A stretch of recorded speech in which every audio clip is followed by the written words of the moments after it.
Cuando en la quimera se forja la idea, el canto que nace se hace pensamiento.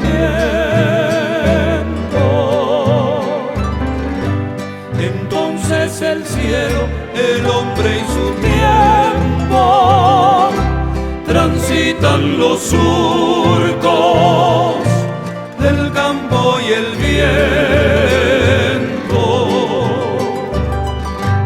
Y de la quimera, canto y pensamiento, va naciendo el hombre, surco de su tiempo.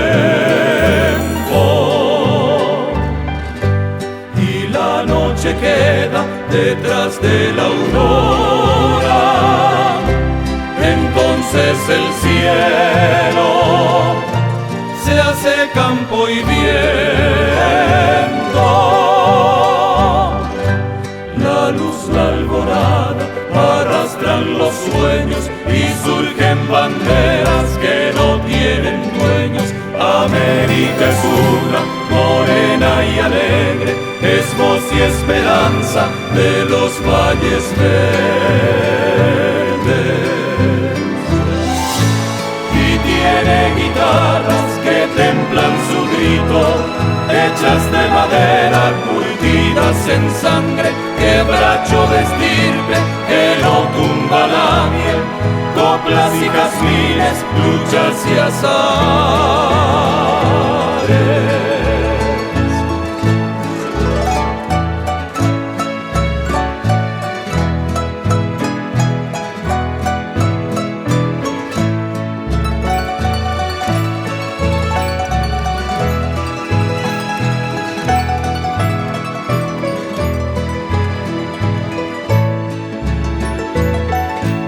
El campo es amigo de arado y guitarra, de cuerdas que llevan sonido y palabra.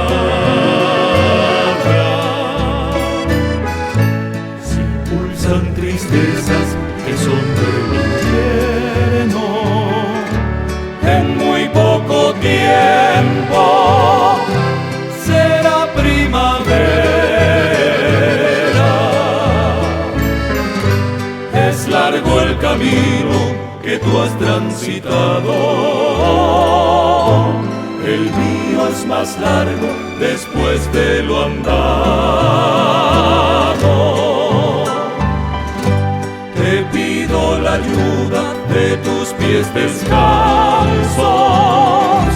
que han pisado espinas, hermano del campo. Con sueños y arpas se forja la senda, surco de guadañas, semillas al viento. Si sos de tu tiempo, hermano del campo, te pido la ayuda de tus pies descalzos.